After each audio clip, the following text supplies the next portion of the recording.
दोस्तों मेरे दिमाग में एक बात चल रही थी, तो मैंने अपनी नानी से जाके पूछा कि नानी, हिंदुस्तान में नमस्ते का कल्चर क्यों है और कहाँ से स्टार्ट हुआ।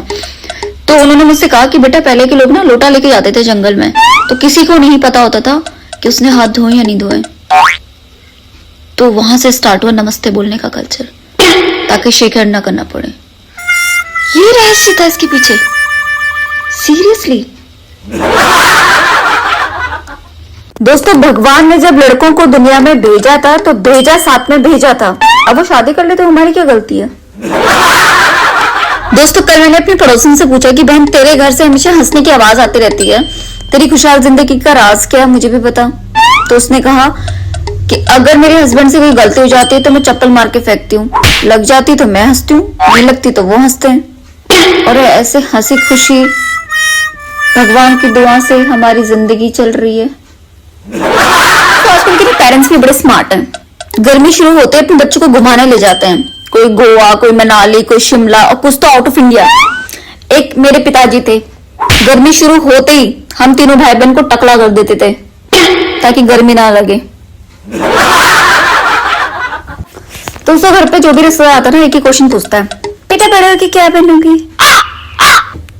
कुछ भी बनेंगे, लेकिन किसी के घर जाके ये क्वेश्चन तो नहीं पूछेंगे कि बेटा बड़े है कि क्या बनोगे।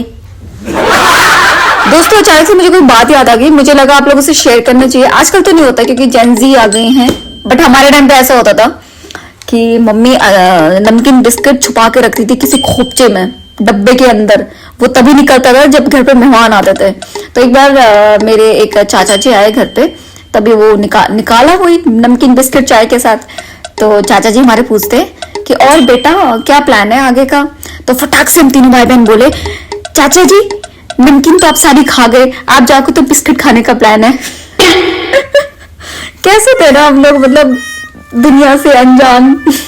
नमकीन बिस्किट पे हमारी जिंदगी टिकी हुई थी। और आजकल के बच्चे, और आजकल के चुटर पुटर बच्चे टॉफी बिस्किट छोड़ो, सीधे आईफोन लेके घूमते हैं और साथ में गर्लफ्रेंड भी। दोस्तों असली ऐश तो अमीरों के हैं, क्योंकि हम तो रिश्तेदारों के घर जाके सिर्फ ये कह देना कि आप छोड़ दो काम हम कर देंगे, वो सारा काम छोड़ देते हैं। दोस्तों हमारे घर का जो हेल्पर है ना, वो हमेशा कोई ना कोई चीज गायब करके रखता था, लेकिन कभी ऐसे ना पकड़ा नहीं गया। लेकिन आज मेरी दादी ने उसे सिर्फ रंगे हाथ पकड़ लिया, और मेरी दादी ने उसे गुस्से में पूछा कि तू हमेशा कोई ना कोई चीज गायब करके रखता है लेकिन कभी पकड़ा नहीं जाता, तो क्या तेरी ऐसी टेक्निक है। तो उसने पता क्या कहा, उसने कहा दादी आप अच्छे भले घर पे तो रहती हो, आप क्या करोगी सीख के वो टेक्निक। दोस्तों बारिश के पानी को अगर आप 10 मिनट गर्म करने के बाद उसे ठंडा करने के लिए छोड़ देते हैं और उससे अगर आप अपने बाल धोते हैं तो आपके बाल गीले हो जाएंगे। अब क्या करें भाई, वीडियो आप लोग को पसंद नहीं आती, लाइक सब करते नहीं हो, मैंने सोचा कुछ भी डाल दो, क्या ही फर्क पड़ रहा है। दोस्तों मेरी दीदी में इतनी ताकत है कि वो बंदूक की गोली भी रोक सकते टाइम को, लेकिन मजाल है जो आज तक जीजा जी को रोक पाई हो दारू के ठेके में जाने से। दोस्तों शादी से पहले मेरी माँ कह रही थी कि वैलेंटाइन कुछ नहीं होता है, जो भी होता है शादी के बाद।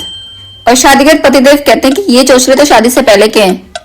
अब क्या करूं, मम्मी मुझे भी बनाना है वैलेंटाइन। दोस्तों कल मेरे दादाजी बैठे हुए थे बाहर किसी और के दादाजी के साथ, और आपस में बातें कर रहे थे कि देखते देखते पूरा साल निकल गया। तो भाई देखते देखते तो उनका साल निकला, मेरा तो बर्तन धोते हुए, खाना बनाते हुए, कपड़े धोते हुए निकला है, देखते देखते नहीं निकला है। यार मैंने ना लाइफ में एक चीज सीखी है कि अगर आप परफेक्ट हो, सारे काम परफेक्ट करते हो और बिल्कुल सफाई रखते हो और सारे काम आते हैं आपको, तो कोई फायदा नहीं है, क्योंकि सारे लोग फिर आपसे काम करवाएंगे। यही मेरी बहन कोई काम नहीं करती है और कहती है कि यार तू अच्छा करती है, और तू अच्छा करती है करके चक्कर में खुद कुछ नहीं करती है, सारे काम मुझसे करवाती है। तो बेटर है कुछ मत करो, कोई कुछ नहीं करवाएगा। दोस्तों आज यूट्यूब को ज्ञान दे रहा था कि जिंदगी बहुत खूबसूरत है, इसे जीना चाहिए, लाइफ बहुत इंटरेस्टिंग है, दुनिया घूमो, एंजॉय करो, एडवेंचर करो। बिल्कुल करेक्ट, बस ज्ञान के साथ थोड़े से पैसे दे दो। पैसे नहीं है मेरे पास। दोस्तों पति कितनी भी एटीट्यूड दिखाता हो पत्नी के सामने, कितना भी नौटंकी करता हूँ, कितना भी ऐसा दिखाता हूँ कि मैं ही हूँ घर का बॉस, लेकिन जब उनके दोस्त आते ना तो एक ही बात कहते हैं, पता चला तो कच्चा खा जाएगी।